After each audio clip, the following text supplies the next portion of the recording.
we're going to continue building on our knowledge of working with percentages mentally.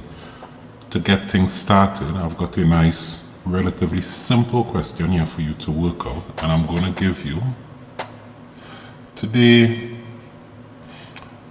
10 seconds to calculate the answer to this question. I'd like you to find 8% of 40, or 8 over 40 represented as a percentage. Your time starts now. Go.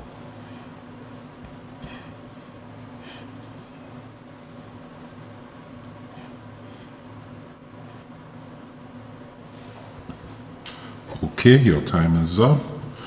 The answer is 20%. Now, most of you, I imagine, you would have done 8 into 40 equals 5. So 8 into 8, 1. 8 into 40, 5. And of course, to get the percentage of a fraction, we multiply by 100. Yeah? So 5 into 100, 20, which would give us 20%. Yeah? Okay. Nice and straightforward. Now, what if you had this? I would like you to calculate the answer to this question. So once again, I'd like you to represent this fraction as a percentage. You've got 15 seconds this time, and your time starts now. Go.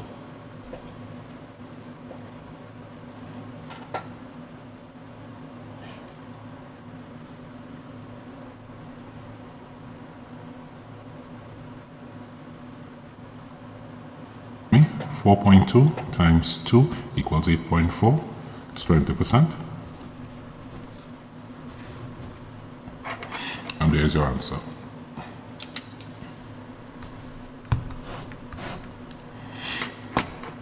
Yeah?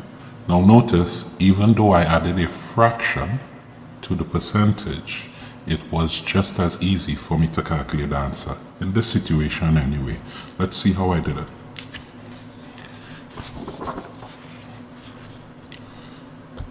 So repeating the question, we had 8.4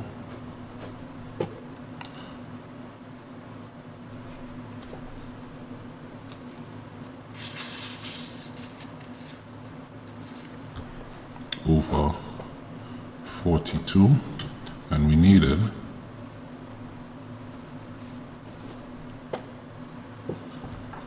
to represent that fraction as a percentage.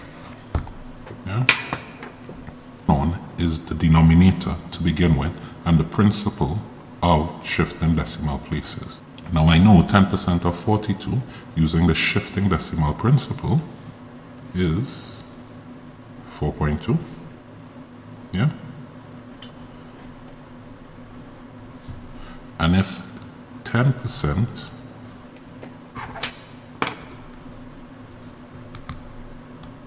of 42 is 4.2, then I can ask myself, what is 20%?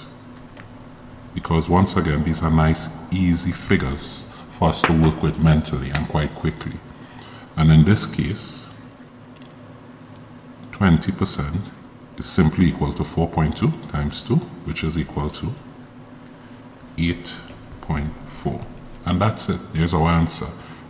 We actually have 8.4 as the numerator, so I know that's my answer immediately. So when I saw the question, I immediately focused on the denominator, worked out what was 10% of the denominator, which was 4.2, multiplied that by 2 to get 20%, 8.4, and straight away I knew the answer is 20%.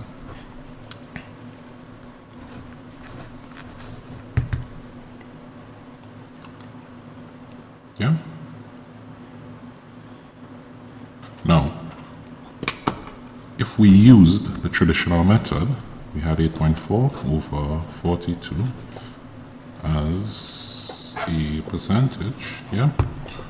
All we would do is multiply the numerator by 10, yep, which would give us 84.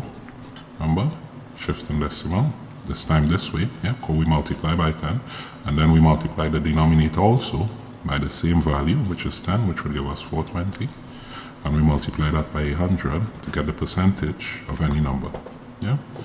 So we would cross off the 0 here, cross off the 0 here. Immediately we would see 42 into 42 1, and 42 into 84 equals 2. 2 by 10 would have given us 20%. Yeah.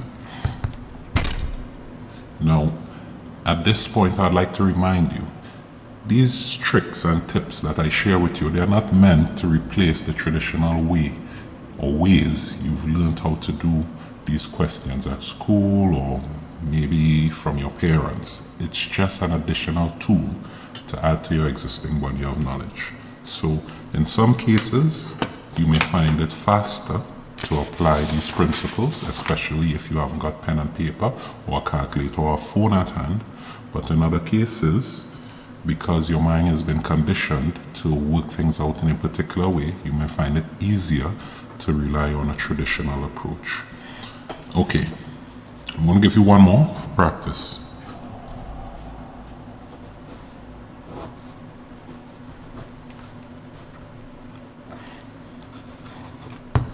You've got 5 seconds for this one, which is generous. Go.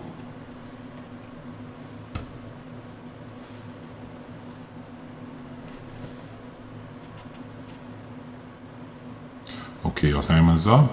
You should have gotten 8.2 times 2 equals 16.4. Once again, 20%. Yeah?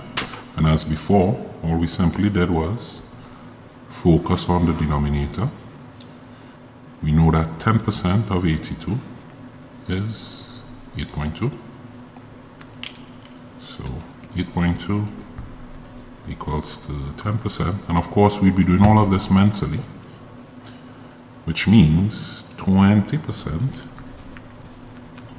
must be equal to 8.2 times 2, which is 16.4, which matches exactly what we have as a numerator. So our answer is 20%. All right? Okay, now of course there may be questions where you don't multiply by 2 or multiply by 3 and get the numerator exactly. For questions like those, we would look at another method that we can apply in future videos. But for today, that's it. See you again in the next one, and keep learning.